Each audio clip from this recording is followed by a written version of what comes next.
Hello అండి, welcome to కలాస్ kitchen. ఇవాళ త్వరగా అయిపోయే సొరకాయ పచ్చడి ఎలా చేసుకోవాలో చూద్దాము. దీనికి కావాల్సిన ఇంగ్రీడియంట్స్: సొరకాయ ముక్కలు, 15 నుంచి 20 పచ్చిమిర్చి, చింతపండు, 1 స్పూన్ జీలకర్ర పౌడర్, ఉప్పు, ఇంగువ, 1 స్పూన్ మెంతిపిండి, కొంచెం కరివేపాకు. ముందుగా ఒక కడాయి పెట్టుకొని నూనె పోసుకోవాలి. మనం తీసుకున్న సొరకాయ పచ్చిమిరపకాయలకు సరిపడగా నూనె పోసుకోవాలండి.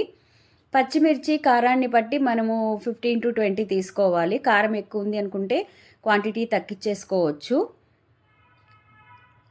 చింతపండు ఒక నిమ్మకాయ సైజ్ అంత తీసుకున్నాను. సో నూనె కాగిన తర్వాత పచ్చిమిర్చి, సొరకాయ ముక్కలు వేసుకొని వేగించుకోవాలి.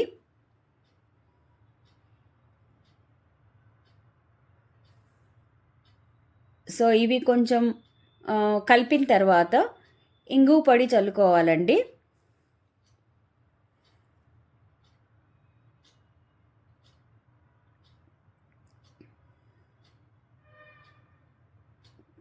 కలుపుకొని కొంచెం మగ్గించాలి. మూత పెట్టి మగ్గించాల్సిన అవసరం లేదు. ఇప్పుడు జీలకర్ర పౌడర్ వేసాను,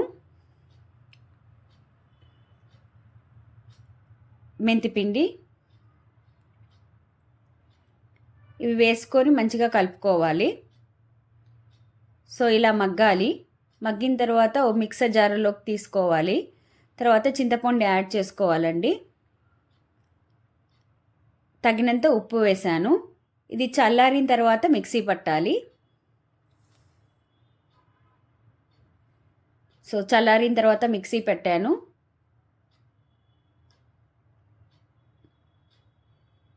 సో ఇప్పుడు పోపు వేసుకోవాలండి. కొంచెం నూనె వేసుకొని ఒక చిన్న కడాయిలో దాంట్లో ఆవాలు, జీలకర్ర,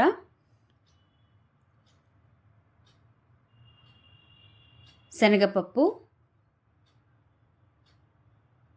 మినప్పప్పు, ఎండుమిర్చి,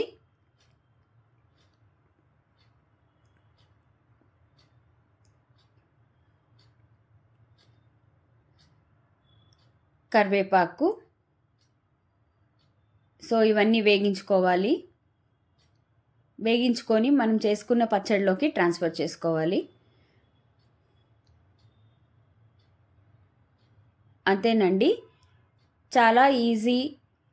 ఒక 15 minutes పడుతుందేమో, అంతే. సొరకాయ పచ్చడి తయారైపోతుంది. మీరు కూడా చేసుకొని ఎలా ఉందో చెప్పండి. Thank you for watching.